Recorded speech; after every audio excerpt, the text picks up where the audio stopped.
Hello friends, welcome to my YouTube channel DP Educare. दोस्तों, आज हम लोग पढ़ने वाले हैं करंट अफेयर्स की चौथी सीरीज। और इस सीरीज में आपको 25 क्वेश्चन मिलेंगे, 4 विकल्प होंगे, साथ ही उसकी पूरी व्याख्या भी आपको समझाई जाएगी। और हमारी कोशिश रहती है कि आपको करंट अफेयर्स एकदम से बाई हार्ट याद हो जाए अच्छे से, तो हम कहीं कहीं इमेज भी इंसर्ट कर देते हैं, क्योंकि देखने से चीज़ें क्या है ना कि जल्दी मेमोराइज होती हैं, जल्दी याद हो जाती हैं और काफ़ी लंबे समय तक याद भी रहती हैं। तो हमारा प्रयास बस यही है कि करंट अफेयर्स को इस तरीके से पढ़ा जाए कि जितनी भी आगामी परीक्षा हैं, चाहे वो पीसीएस 2022 हो, आरओ 2022, आरओ 2021 मेंस, या लोअर पीसीएस, हाई कोर्ट, या जो भी अन्य परीक्षाएं हैं, तो सभी के लिए ये करंट अफेयर्स आपका उपयोगी होगा। और आरओ मेंस का आपका देखिए ये रिजल्ट आ गया है, प्री का रिजल्ट आ गया है, तो मेंस आपका 24 अप्रैल को होने वाला है। और चलिए आप लोग तैयारी शुरू कर दीजिए अच्छे से मेंस की, चूँकि ये इतना जो है टफ पेपर आने के बावजूद भी आपने जो मेंस क्वालिफाई किया है, ये बहुत ही जो है अच्छी बात है आपके लिए, और एक अच्छा मौका भी है कि आप लोग इस परीक्षा को अच्छे से दें 24 अप्रैल को होने वाले मेंस को, ताकि इसी वर्ष आप जो है चयनित हो जाएं और जो एक बेरोजगारी का टैग लगा हुआ है वो दूर हो जाए जल्दी से। तो मेंस का बैच चल रहा हमारे यहाँ, उससे आप लोग ज्वाइन कर सकते हैं पत्र लेखन के लिए और निबंध के लिए। पूरा कंप्लीट बैच है, ये पीडीएफ आपको सारी मिलेगी। पत्र लेखन है, मुहावरे, शब्दावली, कंप्यूटर, ये सारी चीज़ें, गद्यांश है, और आपका पूरा निबंध 20-25 निबंध आपको लिखे हुए पूरा कंप्लीट मिलेंगे। ठीक है। और आरओ 2022 के लिए भी आप लोग तैयारी कर सकते हैं, नोट्स वगैरह पीडीएफ में आपको मिल जाएंगे। पीसीएस के लिए भी 2022 के लिए स्क्रीन पर नंबर दिया गया है 6393350769। आप लोग एक बार संपर्क कर लीजिएगा इस नंबर पे, तो आपको ग्रुप में जुड़ने की पूरी प्रक्रिया बता दी जाएगी, कैसे आपको जुड़ना है, कैसे आपको प्री और मेंस के लिए नोट्स मिल पाएंगे, स्पेशली आरओ 2022 के लिए। ठीक है, चलिए फिर शुरुआत करते हैं। पहला प्रश्न आज का देख लेते हैं। और पहला प्रश्न है, भारत में किसके द्वारा साइबर सुरक्षा कौशल प्रशिक्षण कार्यक्रम शुरू किया गया है? फेसबुक, माइक्रोसॉफ्ट, अमेजन या ट्विटर? बताइए सही आंसर क्या होगा। साइबर सुरक्षा कौशल प्रशिक्षण कार्यक्रम किसके द्वारा शुरू किया गया है? और सही आंसर आपका है माइक्रोसॉफ्ट। व्याख्या देख लेते हैं। माइक्रोसॉफ्ट ने 2022 तक 1 लाख से अधिक भारतीय शिक्षार्थियों को प्रशिक्षण देने के लक्ष्य के साथ एक साइबर सुरक्षा कौशल कार्यक्रम शुरू किया है। इस कार्यक्रम के माध्यम से साइबर सुरक्षा में करियर के लिए भारत के कार्यबल को तैयार किया जाएगा, यानी जो भी भारत के युवा हैं, नवयुवक, उनको तैयार किया जाएगा। इस कार्यक्रम का उद्देश्य छात्रों को सुरक्षा अनुपालन और पहचान की बुनियादी बातों के साथ व्यवहारिक अनुभव भी देना होगा। तो ये जो कार्यक्रम है स्पेशली जो युवा वर्ग है उसके लिए शुरू किया गया है, साइबर सुरक्षा कौशल प्रशिक्षण कार्यक्रम। यानी जो साइबर से संबंधित चीज़ें हैं इंटरनेट से, तो उससे जो है कैसे बचा जाए। जैसे कि आजकल बड़ा ऑनलाइन फ्रॉड हो रहा है, कोई बैंक से पैसे निकाल ले रहा है, या मतलब बहुत सारे फ्रॉड हो रहे हैं, कोई ईमेल हैक कर ले रहा है, कोई किसी का आईडी हैक कर ले रहा है, तो इन सारी चीज़ों से जो है प्रशिक्षण दिया जाएगा। अगला क्वेश्चन है, शहरी गरीबों, आर्थिक रूप से कमजोर वर्गों के विकास के लिए एडीबी ने भारत को कितने मिलियन अमेरिकी डॉलर के ऋण की मंजूरी दी है? 150 million dollar, 250 million dollar, 350 million dollar या फिर 450 मिलियन डॉलर? और आपका सही आंसर है यहाँ पर 350 मिलियन डॉलर। व्याख्या देख लेते हैं। शहरी गरीबों, आर्थिक रूप से कमजोर वर्गों और कम आय वाले समूहों के लिए आवास और शहरी मामलों के मंत्रालय द्वारा संचालित की जा रही विभिन्न योजनाओं के क्रियान्वयन के लिए एडीबी यानी कि एशियन डेवलपमेंट बैंक, एशियाई विकास बैंक ने 350 मिलियन डॉलर का ऋण मुहैया कराएगी। ये जो है इस आवास और शहरी मंत्रालय द्वारा जो भी योजनाएं संचालित की जा रही हैं, तो उनको जो है अच्छे से चलाने के लिए। अगला क्वेश्चन तीसरा है, यूनिसेफ के प्रमुख के रूप में किसे नियुक्त किया गया है? Catherine Russell, Henrietta Fore, Mark Anthony Phillips या अंशुला कांत? बताइए भाई कौन बने हैं यूनिसेफ के प्रमुख। और आपका सही आंसर है कैथरीन रसेल, ये उनका फोटो आप देख सकते हैं, कैथरीन रसेल। यूएन महासचिव एंटोनियो गुटेरेस ने कैथरीन रसेल को यूनिसेफ के प्रमुख के रूप में नियुक्त किया है। रसेल हेनरिटा फोर का स्थान लेंगे, यानी कि इससे पहले अभी जो वर्तमान में है वो हेनरिटा फोर है, तो रसेल इनका स्थान लेंगी। कैथरीन रसेल अमेरिकी राष्ट्रपति जो बाइडेन की सहायक हैं, तो इसलिए इनको बनाया गया है। यूनिसेफ यहाँ पर एक शब्द इस्तेमाल हुआ है, UNICEF। अगर ये क्या है, इसका पूरा नाम क्या है, आप लोग और कमेंट करके बताएंगे तो बताइए कितने लोग देखते कमेंट करते हैं कि यूनिसेफ का फुल फॉर्म क्या है, इसको हिंदी में क्या कहते हैं और अंग्रेजी में क्या कहते हैं। इसी बहाने आप लोग थोड़ा सा नेट का इस्तेमाल करेंगे, थोड़ा सा ब्रेन को चलाएंगे। कमेंट जरूर कीजिएगा आप लोग। चलिए क्वेश्चन नंबर 4, रामानुजन पुरस्कार 2021 से किसे सम्मानित किया गया है? नासिरा शर्मा, नीना गुप्ता, सुनीता जैन या शिवा रेड्डी? और सही आंसर आपका हो जाएगा यहाँ पर नीना गुप्ता। यह आप फोटो देख सकते हैं। हाल ही में इंडियन स्टैटिस्टिकल इंस्टीट्यूट कोलकाता में मैथ की प्रोफेसर नीना गुप्ता को अलजेब्रिक जियोमेट्रो और कम्पिटिटिव अलजेब्रा में उत्कृष्ट कार्य के लिए Ramanujan prize for young mathematician पुरस्कार से सम्मानित किया गया है और ये गणित के क्षेत्र में सबसे प्रतिष्ठित पुरस्कार माना जाता है। जो रामानुजन पुरस्कार है, ये बगल में आप देख सकते हैं फोटो जो लगा हुआ है छोटा सा, ये रामानुजन साहब का है, बहुत बड़े गणितज्ञ थे ये। तो ये जो पुरस्कार है ये गणित के क्षेत्र में सबसे अच्छा, सबसे प्रतिष्ठित पुरस्कार माना जाता है, रामानुजन पुरस्कार। तो दिया गया ये नीना गुप्ता जी को दिया गया है ये इस वर्ष का, यानी 2021 का ये। क्वेश्चन नंबर 5, भारत कौशल रिपोर्ट 2022 के अनुसार निम्न में से किस राज्य में नौकरी की मांग सर्वाधिक है? भाई बहुत सोच समझ के आंसर दीजिएगा कि किस राज्य में नौकरी की मांग सबसे ज्यादा है। भारत कौशल रिपोर्ट 2022 के अनुसार उत्तर प्रदेश, मध्य प्रदेश, महाराष्ट्र और पंजाब। अब देखिए इसमें मैक्सिमम लोगों ने क्या लगाया होगा, उत्तर प्रदेश, लेकिन ऐसा नहीं है, महाराष्ट्र। ध्यान दीजिएगा, इसलिए मैंने कहा था ना कि सोच समझ के आंसर देना है। वीवॉक्स द्वारा जारी इंडिया स्किल रिपोर्ट 2022 के 9वें संस्करण में रोजगार योग्य प्रतिभाओं के उच्चतम सर्वेक्षण में महाराष्ट्र को शीर्ष स्थान प्राप्त हुआ है। इसके बाद उत्तर प्रदेश और केरल का स्थान आता है। दूसरा उत्तर प्रदेश है, तीसरा आपका केरल है। विषय था कार्य के भविष्य का पुनर्निर्माण और पुनर्रचना है। महाराष्ट्र, कर्नाटक और तमिलनाडु ऐसे 3 राज्य हैं जहां नौकरी की मांग सबसे ज्यादा है। चलिए आगे बढ़ते हैं। क्वेश्चन नंबर 6, फॉर्च्यून इंडिया द्वारा जारी भारत की सबसे शक्तिशाली महिलाओं की सूची 2021 में प्रथम स्थान पर कौन है? नीता अंबानी, निर्मला सीतारमण, सौम्या स्वामीनाथन या जोया अग्रवाल? और सही आंसर आपका हो जाएगा यहाँ पर निर्मला सीतारमण। तो फॉर्च्यून इंडिया ने 2021 में भारत की सबसे शक्तिशाली महिलाओं की सूची में केंद्रीय वित्त मंत्री निर्मला सीतारमण प्रथम स्थान पर हैं। उनके बाद रिलायंस फाउंडेशन की चेयरपर्सन और गुडविल एम्बेसडर नीता अंबानी दूसरे स्थान पर और सौम्या स्वामीनाथन ये तीसरे स्थान पर हैं। और जो सौम्या स्वामीनाथन है ये विश्व स्वास्थ्य संगठन यानी कि WHO की ये मुख्य वैज्ञानिक हैं, अभी वर्तमान में है भी, और इनको तीसरे स्थान पर रखा गया है। क्वेश्चन नंबर 7, भारत को अंतर्राष्ट्रीय समुद्री संगठन परिषद में कब से कब तक के लिए चुना गया है? 2021-22 के लिए, 22-24 के लिए, 21-23 के लिए या फिर 22-23 के लिए? और सही आंसर आपका हो जाएगा 2022 से 2023 के लिए। तो अंतर्राष्ट्रीय समुद्री संगठन संयुक्त राष्ट्र की एक विशेष संस्था है, ठीक है। ये यूएन के अंतर्गत आती है, IMO उसकी एक विशेष संस्था है जिसकी स्थापना वर्ष 1948 में जेनेवा सम्मेलन के दौरान एक समझौते के माध्यम से की गई थी। IMO की पहली बैठक इसकी स्थापना के लगभग 10 वर्षों पश्चात यानी कि 1959 में हुई थी। यानी IMO की जो स्थापना है वो तो 1948 में हो गई थी, लेकिन जो इसकी पहली बैठक हुई थी वो 1959 में हुई थी।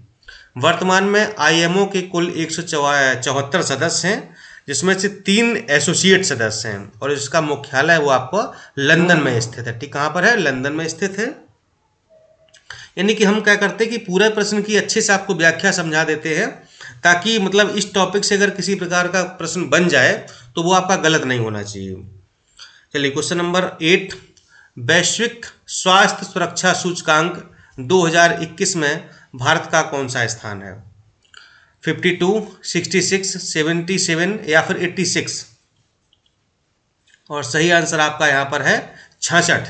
तो GHS इंडेक्स यानी कि ग्लोबल हेल्थ सिक्योरिटी यानी कि वैश्विक स्वास्थ्य सुरक्षा सूचकांक 2021 की जो रैंकिंग है उसमें पहला स्थान आपका यूएसए का है, दूसरा ऑस्ट्रेलिया, तीसरा फिनलैंड, चौथा आपका कनाडा है, चौथा आपका कहाँ कनाडा है, पांचवा आपका थाईलैंड हो गया और 66वें स्थान पर रखा गया है भारत को।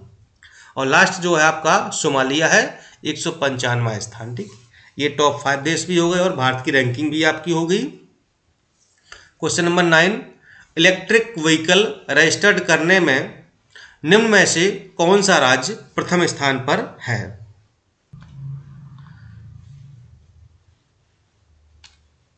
ये देखिए प्रश्न आ गया है आपके सामने। इलेक्ट्रिक व्हीकल रजिस्टर करने में पहले स्थान पर कौन सा राज्य है? गुजरात, दिल्ली, कर्नाटक या फिर उत्तर प्रदेश? बताइए भाई कौन सा आंसर सही होगा। और सही आंसर आपका हो जाएगा यहाँ पर उत्तर प्रदेश। संसद के शीतकालीन सत्र में केंद्रीय मंत्री नितिन गडकरी ने भारत में इलेक्ट्रिक वाहनों यानी कि ईवी की स्थिति पर राज्यसभा को सूचित किया कि भारत में कुल 8,70,142 पंजीकृत इलेक्ट्रिक वाहन हैं। पंजीकृत वाहनों में उत्तर प्रदेश शीर्ष स्थान पर, इसके बाद दिल्ली, कर्नाटक, बिहार और महाराष्ट्र का स्थान आता है। तो किसी एक प्रश्न के जवाब में जो संसद का शीतकालीन सत्र चल रहा था, तो जो हमारे ये जो परिवहन मंत्री है गडकरी साहब, तो उन्होंने राज्यसभा में एक प्रश्न पूछा गया होगा, तो उसके जवाब में इन्होंने आंसर दिया है, बताया है। किसी ने पूछा होगा कि भारत में कितने इलेक्ट्रिक वाहन हैं, तो उन्होंने बताया कि भारत में जो अभी पंजीकृत वाहन है वो आपके हैं 8,70,142 पूरे इंडिया में। और सबसे ज़्यादा कहाँ पर है? यूपी में, फिर स्थान आता है दिल्ली, कर्नाटक, बिहार और महाराष्ट्र का। चलिए आगे बढ़ते हैं। क्वेश्चन नंबर 10, कॉन्वोक 2021-22 का शुभारंभ किसके द्वारा किया गया है? शिक्षा मंत्रालय, नीति आयोग, सामाजिक न्याय एवं अधिकारिता मंत्रालय या फिर गृह मंत्रालय? देखते हैं आंसर। और ये आपका है नीति आयोग के द्वारा इसको शुरू किया गया है, कॉन्वोक 2021-22। आप देख सकते हैं इमेज जो इंसर्ट किया गया है, ये था आपका कॉन्वोक 2021-22। भारतीय फाउंडेशन के साथ साझेदारी में नीति आयोग ने कॉन्वोक 2021-22 लॉन्च किया है। कॉन्वोक एक राष्ट्रीय शोध संगोष्ठी है जिसका उद्देश्य भारत भर के सभी शिक्षकों, शिक्षाविदों, स्कूलों के प्रमुखों पर विशेष ध्यान देने के साथ शिक्षा प्रदान करने और इसकी गुणवत्ता को मजबूत करने में चुनौतियों का समाधान करना, यानी कि कुल मिलाकर के शिक्षा पर ध्यान देना है। शिक्षा कैसे प्रदान की जाए लोगों को और उसकी गुणवत्ता को कैसे बरकरार रखा जाए, तो इस पर ध्यान देने के लिए, और इसमें जो भी समस्याएं आने वाली हैं, जो भी चुनौतियां आने वाली हैं, तो उनको कैसे दूर किया जाए, इन सब पर विचार करने के लिए कॉन्वोक 2021-22 इसका आयोजन यहाँ पर किया गया था। ठीक है, नीति आयोग के द्वारा। क्वेश्चन नंबर 11, इसरो ने हाल ही में किस मोबाइल कंपनी के साथ समझौता किया है? सैमसंग, एप्पल, ओप्पो या फिर मोटरोला? और सही आंसर आपका यहाँ पर ओप्पो हो जाएगा। तो भारतीय अंतरिक्ष अनुसंधान संगठन, इंग्लिश में कहते हैं Indian space research organisation, ISRO ने नाविक मैसेजिंग सेवा के अनुसंधान और विकास को मजबूत करने के लिए ओप्पो की भारतीय शाखा के साथ एक समझौते पर हस्ताक्षर किए हैं। नाविक क्या है? नाविक एक मैसेजिंग सर्विस प्लेटफॉर्म है जो पूरे देश को कवर करते हुए क्षेत्रीय नेविगेशन सेवाएं प्रदान करता है और भारतीय सीमाओं से परे 15 किलोमीटर तक का क्षेत्र ये प्रदान करता है। तो नाविक की सेवा है। इसरो ने समझौता किया है ओप्पो के साथ। क्वेश्चन नंबर 12, दूध मूल्य प्रोत्साहन योजना किस राज्य सरकार द्वारा शुरू की गई है? उत्तराखंड, उत्तर प्रदेश, उड़ीसा या फिर बिहार? और सही आंसर आपका हो जाएगा यहाँ पर उत्तराखंड। ये आपकी है उत्तराखंड दुग्ध मूल्य प्रोत्साहन योजना। उत्तराखंड के मुख्यमंत्री श्री पुष्कर सिंह धामी ने देहरादून में दूध मूल्य प्रोत्साहन योजना की शुरुआत की है। इस योजना का उद्देश्य उत्तराखंड के लगभग 53,000 लोगों को लाभान्वित करने के लिए प्रोत्साहन प्रदान करना है। यह एक डायरेक्ट बैंक ट्रांसफर यानी कि डीबीटी योजना है, जिसके तहत राशि सीधे लाभार्थियों के खाते में भेज दी जाएगी। ठीक है। क्वेश्चन नंबर 13, किस राज्य ने सीनियर महिला राष्ट्रीय फुटबॉल चैंपियनशिप जीती है? कर्नाटक, मणिपुर, केरल या फिर महाराष्ट्र? और सही आंसर आपका यहाँ पर हो जाएगा मणिपुर। ये थी चैंपियनशिप, तो ये जो है विजेता टीम आप देख सकते हैं सामने। तो मणिपुर ने सीनियर महिला राष्ट्रीय फुटबॉल चैंपियनशिप जीती है। इस चैंपियनशिप का आयोजन केरल के कोझिकोड में किया गया था। चलिए अगला क्वेश्चन देखते हैं 14, निम्नलिखित में से किसने पुरुषों की 55 किलोग्राम श्रेणी में राष्ट्रमंडल भारोत्तोलन चैंपियनशिप 2021 में स्वर्ण पदक जीता है? संकेत महादेव सरगर, रवि दहिया, सुशील कुमार या फिर बजरंग पूनिया? और सही आंसर आपका हो जाएगा यहाँ पर संकेत महादेव सरगर। ये उनका फोटो देख सकते हैं, पूरा वेट उठाते हुए है। और फिर इसकी व्याख्या है, राष्ट्रमंडल भारोत्तोलन चैंपियनशिप 2021 का आयोजन ताशकंद यानी कि उज्बेकिस्तान में किया गया। भारतीय भारोत्तोलक झिली दलबेहरा ने इस चैंपियनशिप में महिलाओं के 49 किलोग्राम वर्ग में स्वर्ण पदक जीता है। संकेत महादेव सरगर ने पुरुषों के 55 किलोग्राम वर्ग में स्वर्ण पदक जीता है। तो ये संकेत महादेव सरगर ने पुरुषों के वर्ग में और झिली दलबेहरा ने ये महिलाओं के वर्ग में 49 किलोग्राम में, दोनों ने गोल्ड जीते, इसलिए यहाँ पर दोनों व्याख्या में दे दिए गए हैं। क्वेश्चन नंबर 15, हाल ही में किस राज्य सरकार ने राज्य स्तरीय पहल कोड उन्नति के लिए यूएनडीपी के साथ समझौता किया है? असम, कर्नाटक, महाराष्ट्र या फिर उत्तर प्रदेश? और सही आंसर आपका हो जाएगा यहाँ पर कर्नाटक। ये है कोड उन्नति, ये उसका लोगो आप देख सकते हैं। और कर्नाटक की युवा सशक्तिकरण एवं खेल विभाग ने महिलाओं सहित युवाओं को उद्यमी बनाने और रोजगार के अवसर बढ़ाने के लक्ष्य के साथ राज्य स्तरीय पहल कोड उन्नति के तहत यूएनडीपी यानी कि संयुक्त राष्ट्र विकास कार्यक्रम के साथ एक सहमति पत्र पर हस्ताक्षर किए हैं। यानी कि जो महिलाएं हैं और युवा हैं उनके लिए, उनको उद्यमी बना सकें, उनके लिए रोजगार के अवसर बढ़ाए जा सकें, तो इस लक्ष्य के साथ ये कोड उन्नति पहल शुरू की गई है। क्वेश्चन नंबर 16, राष्ट्रीय ऊर्जा संरक्षण दिवस कब मनाया जाता है? 10 दिसंबर, 14 दिसंबर, 17 दिसंबर या फिर 19 दिसंबर? और सही आंसर आपका यहाँ पर हो जाएगा 14 दिसंबर।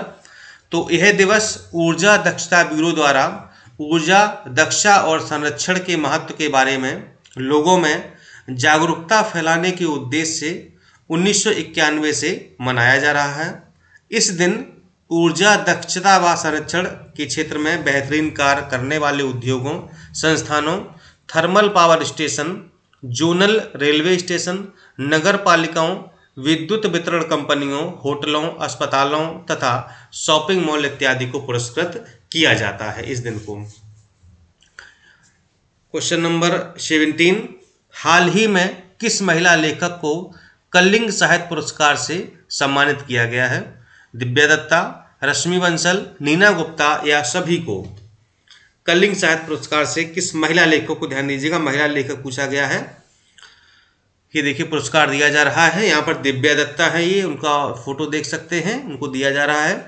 पद्मश्री श्रीनिवास उद्गाता को कलिंग साहित्य पुरस्कार यानी कि पुरुष लेखक और अरुण कमल को कलिंग साहित्य अंतर्राष्ट्रीय पुरस्कार से सम्मानित किया गया है। लास्ट वाला पैराग्राफ देखिएगा, लास्ट वाली लाइन, दिव्या दत्ता को कलिंग साहित्य पुरस्कार से सम्मानित किया गया। ठीक, ये तो हो गया। जो स्टार्टिंग में जो व्याख्या है यानी कि हमने व्याख्या को थोड़ा सा और ऐड किया है ताकि 2-3 प्रश्न एक साथ यहाँ पर कंप्लीट हो जाएं। पद्मश्री श्रीनिवास उद्गाता इनको कलिंग साहित्य पुरस्कार दिया गया और अरुण कमल को कलिंग साहित्य अंतर्राष्ट्रीय पुरस्कार दिया गया, ध्यान रखिएगा, ठीक है। तो यहाँ पर दोनों अंतर है। तो कलिंग साहित्य पुरस्कार महिला वर्ग में किसको है? दिव्या दत्ता को। पुरुष वर्ग में किसको है? श्रीनिवास उद्गाता को। लेकिन कलिंग साहित्य अंतर्राष्ट्रीय पुरस्कार किसको दिया गया है? ये अरुण कमल को दिया गया। तो यहाँ पर 3 प्रश्न आपके तैयार हो जाते हैं, श्रीनिवास उद्गाता, अरुण कमल और दिव्या दत्ता वाला, ठीक है। चलिए आगे बढ़ते हैं। क्वेश्चन नंबर 18, संयुक्त राष्ट्र महासभा ने किस अंतर्राष्ट्रीय संगठन को पर्यवेक्षक का दर्जा दिया है? ब्रिक्स, सार्क, आसियान या फिर अंतर्राष्ट्रीय सौर गठबंधन? और सही आंसर आपका हो जाएगा यहाँ पर अंतर्राष्ट्रीय सौर गठबंधन। अंतर्राष्ट्रीय सौर गठबंधन एक अंतर सरकारी संगठन है जिसकी स्थापना भारत फ्रांस द्वारा 30 नवंबर 2015 को पेरिस में UNFCCC यानी कि COP 21 की बैठक में की गई थी। इस संगठन का प्राथमिक कार्य सौर ऊर्जा के क्षेत्र में वित्त पोषण एवं प्रौद्योगिकी की लागत को कम करके सौर विकास को उत्प्रेरित करना है।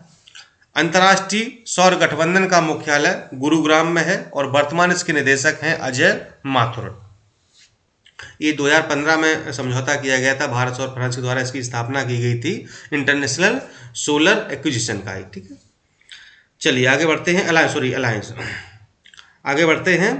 क्वेश्चन नंबर 19, चलिए, भारतीय रिजर्व बैंक यानी RBI ने किस बैंक को अनुसूचित बैंक का दर्जा दिया है? भारतीय मुद्रा bank, yes bank, Paytm payment bank या सभी को? और सही आंसर आपका है पेटीएम पेमेंट बैंक। तो RBI ने इसको अनुसूचित बैंक का दर्जा दिया है, पेटीएम को। पेटीएम पेमेंट बैंक लिमिटेड को भारतीय रिजर्व बैंक अधिनियम 1934 की दूसरी अनुसूची में शामिल किया गया है। अनुसूचित बैंक का दर्जा मिलने के बाद पेटीएम पेमेंट्स बैंक को RBI से बैंक दर पर ऋण प्राप्त करने के लिए पात्र होने के साथ रेपो दर और रिवर्स रेपो दर तथा सीमांत स्थायी सुविधा में भी भागीदारी होगी। तो ये जो है काफ़ी लाभ मिल जाते हैं जब कोई बैंक अनुसूचित बैंक का उसको दर्जा मिल जाता है, तो कई सारी उसको RBI बहुत सारी सुविधाएं उसको प्रदान करती है। क्वेश्चन नंबर 20, केंद्रीय मंत्रिमंडल ने केन बेतवा नदी लिंक परियोजना को मंजूरी दी है। इस परियोजना की कुल लागत कितनी है? 24,601 रुपये, 49,509 रुपये, करोड़ रुपए है ये सभी, 44,605 करोड़ रुपए या फिर 44,000 करोड़ रुपए। तो देखते हैं कितनी जो ये मंजूरी दी गई है। ये आपका है 44,605 करोड़ रुपए। तो जो केन बेतवा नदी लिंक परियोजना है इसकी मंजूरी दी है केंद्रीय मंत्रिमंडल ने और इसकी लागत आएगी आपकी 44,605 करोड़ रुपए। देख लेते हैं क्या है ये। तो इस परियोजना के अंतर्गत केन व बेतवा नदी के मध्य दोदन बांध का निर्माण किया जाएगा। 2 नदियों को जोड़ने वाली नहर के माध्यम से पानी का हस्तांतरण होगा। लोअर ओरार परियोजना भी इसके अंतर्गत शामिल है। कोठा बैराज एवं वीना कॉम्प्लेक्स बहुउद्देशीय परियोजनाएं भी इसके अंतर्गत शामिल है। जो पॉइंट में ये जो दिखाई गई हैं ये सभी इस परियोजना के अंतर्गत शामिल हैं और इस परियोजना का उद्देश्य सूखाग्रस्त बुंदेलखंड क्षेत्र को पानी की आपूर्ति प्रदान करना है। कुल मिलाकर जो बुंदेलखंड में पानी की वहाँ पर तबाही रहती है, सिंचाई के लिए भी, पीने के लिए भी, तो मतलब कोई कुल मिला के वहाँ पर पानी की व्यवस्था करना है। पानी जो सूखाग्रस्त क्षेत्र है बुंदेलखंड का उसको पानी की आपूर्ति करना है। क्वेश्चन नंबर 21, प्रतिवर्ष अंतर्राष्ट्रीय सार्वभौमिक स्वास्थ्य कवरेज दिवस कब मनाया जाता है? 12 दिसंबर, 14 दिसंबर, 13 दिसंबर या फिर 15 दिसंबर? और सही आंसर आपका हो जाएगा यहाँ पर 12 दिसंबर। तो प्रतिवर्ष विश्व स्वास्थ्य संगठन द्वारा 12 दिसंबर को अंतर्राष्ट्रीय सार्वभौमिक स्वास्थ्य कवरेज दिवस मनाया जाता है और इस वर्ष यानी कि 2021 की थीम थी लीव नो वंस हेल्थ। इसका उद्देश्य था सार्वभौमिक स्वास्थ्य कवरेज की आवश्यकता तथा मजबूत स्वास्थ्य प्रणाली की उपलब्धता पर बल देना। क्वेश्चन नंबर 22, भारत ने वर्ष 2022 में 73वें गणतंत्र दिवस पर किन देशों को मुख्य अतिथि के रूप में आमंत्रित किया है? आसियान देश, ब्रिक्स देश, पश्चिम एशियाई देश या फिर मध्य एशियाई देश। और सही आंसर आपका हो जाएगा, ये देखिए सम्मेलन हुआ था, माननीय मोदी जी वहाँ पर पधारे थे, गए थे सम्मेलन भाग लेने के लिए। मध्य एशियाई देश के जो है ये जो नहीं, ये मतलब गए नहीं थे ये, बल्कि ये इंडिया का फोटो है यहाँ पर 26 जनवरी पे, ये सारे नेता जो भी हैं वहाँ के लोग प्रमुख आए थे।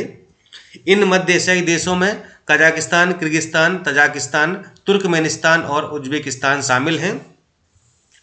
इससे पहले वर्ष 2018 के गणतंत्र दिवस समारोह में आसियान देशों के नेताओं को आमंत्रित किया गया था। वर्ष 2021 के गणतंत्र दिवस में कोई भी मुख्य अतिथि नहीं आया था। ये 2022 का जो भी हुआ है 26 जनवरी को जो गणतंत्र दिवस आपका हुआ है, तो इसमें ये शामिल किए गए थे मध्य एशियाई देश के लोग। चलिए आगे बढ़ते हैं। क्वेश्चन नंबर 23, अक्टूबर 2021 से एक वर्ष की अवधि के लिए शंघाई सहयोग संगठन के क्षेत्रीय आतंकवाद विरोधी संरचना की अध्यक्षता किस देश ने ग्रहण की है? पाकिस्तान, रूस, चीन या फिर भारत? और सही आंसर आपका हो जाएगा भारत। तो इसका जो शॉर्ट नेम है एससीओ रेड्स, शंघाई सहयोग संगठन का एक स्थायी निकाय है। इसका उद्देश्य आतंकवाद, उग्रवाद एवं अलगाववाद के खिलाफ लड़ाई में शंघाई सहयोग संगठन के सदस्य देशों के बीच समन्वय तथा बातचीत की सुविधा प्रदान करना है। स्कोरेट्स का मुख्य कार्य समन्वय और सूचना साझा करना है। 24 question number, world talent ranking report 2021 में भारत का स्थान कितना है? 52, 54, 56 या 58?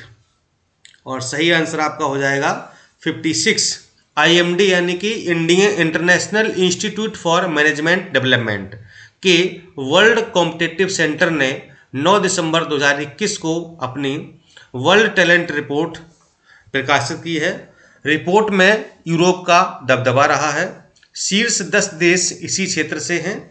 स्विट्जरलैंड ने अपना स्थान बरकरार रखा है, पहला स्थान है, हमेशा रहा है। द्वितीय स्थान पर स्वीडन व तृतीय स्थान पर लग्जमबर्ग है और भारत इस रैंकिंग में 56वें स्थान पर विराजमान है। और आज का लास्ट क्वेश्चन दोस्तों, आंसर देने के लिए तैयार हो जाइए आप लोग। आत्मनिर्भर भारत रोजगार योजना के तहत सबसे अधिक लाभार्थियों वाले राज्यों की सूची में शीर्ष राज्य कौन सा है? जो भारत सरकार के द्वारा आत्मनिर्भर भारत रोजगार योजना शुरू की गई है, तो सबसे ज़्यादा लाभार्थी किस राज्य से हैं ये आपको बताना है। और सही आंसर देने के लिए आपको मिलेंगे 10 सेकंड। इसमें विकल्प आपके हैं उत्तर प्रदेश, मध्य प्रदेश, तमिलनाडु और महाराष्ट्र। तो बताइए कौन सा इसमें राज्य प्रथम स्थान पर है। देखते हैं कितने लोग सही आंसर देते हैं, कमेंट करिए आप लोग। और आज की सीरीज कैसी लगी ये भी बताइएगा। और मेंस वगैरह आप लोग दे रहे हैं, कौन कौन लोग मेंस दे रहे हैं इसके बारे में भी आप लोग कमेंट करें। और क्या क्या आपको पढ़ना है उस बारे में आपके विचार हम जानना चाहते हैं कि कैसे आपको और पढ़ाया जाए, किस टॉपिक पर वीडियो आपको दिए जाएं। चलिए और देख लेते हैं आंसर। ये आपका हो जाएगा महाराष्ट्र। आत्मनिर्भर भारत रोजगार योजना के तहत सबसे अधिक लाभार्थियों वाले राज्यों की सूची में महाराष्ट्र सबसे ऊपर है। इसके बाद तमिलनाडु और गुजरात का स्थान आता है। सबसे ज़्यादा लाभार्थी यूपी के हैं, सॉरी महाराष्ट्र के हैं। उसके बाद तमिलनाडु और आपका तीसरा स्थान गुजरात का हो जाएगा। ठीक है दोस्तों, तो ये थी आपकी series. Thank you so much देखने के लिए और कमेंट करने के लिए और मुझे प्रोत्साहित करने के लिए कि आपको हम और अच्छे वीडियो बना करके दें और अच्छा मैटर आपको पढ़ाएं। तो चलिए दोस्तों ठीक है, मिलता हूँ नेक्स्ट वीडियो में 25 न्यू क्वेश्चन के साथ। और इसी तरह ये लगातार सीरीज आपकी जारी रहेगी विभिन्न परीक्षाओं के लिए। नमस्कार, जय हिंद।